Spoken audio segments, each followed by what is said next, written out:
ACES and the Children's Resilience Initiative. We're talking about adverse childhood experiences. So what kinds of lifelong physical, mental, emotional, behavioral outcomes of ACEs are we talking about? Some of the things that can be affected when someone goes through a traumatic situation can be the thinking, the social, and the mental health of a person.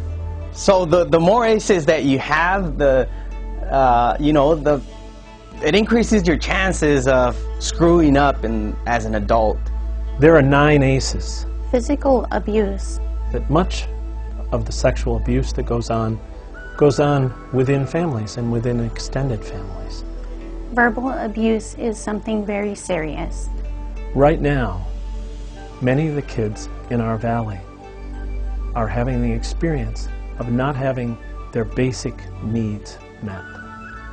When a parent is mentally ill with depression or anxiety, this causes the child to have to fend for themselves.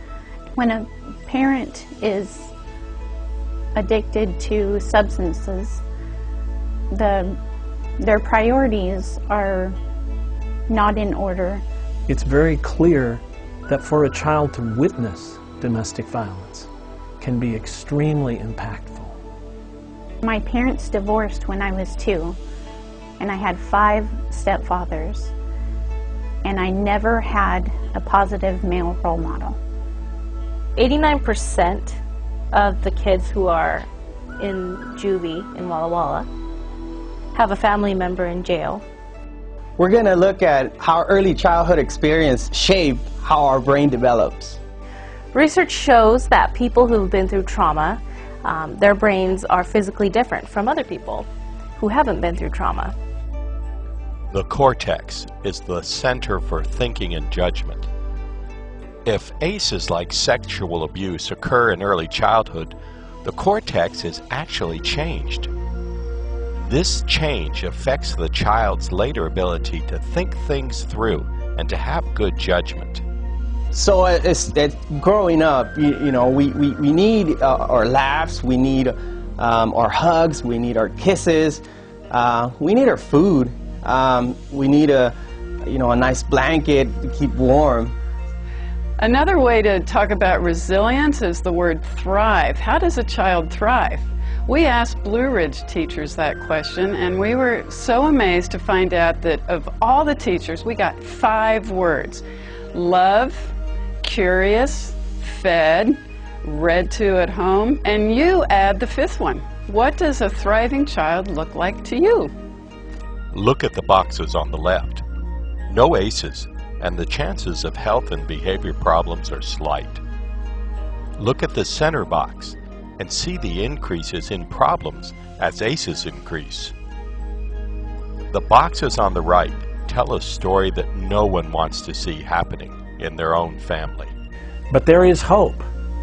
As parents, we can work to reduce the number of ACEs in our children's lives, and we can also work to create the kind of resilience. Resilience, and that just means the ability to recover, move on, get up, keep going. To rise above the ACEs that they do have. Being effective with that self-esteem in one's own world, where they live and where they play.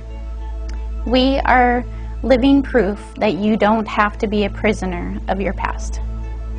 After the ACEs presentation was when it was like a wake-up call to me.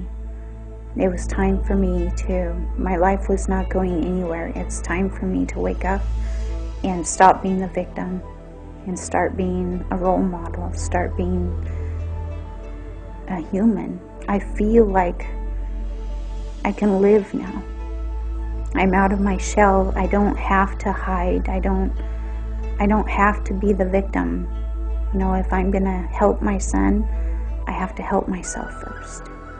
You have to want to wake up. You have to want to change. And I wanted more from my children than what I had. The Children's Resilience Initiative, empowering community understanding of the forces that shaped us and our children.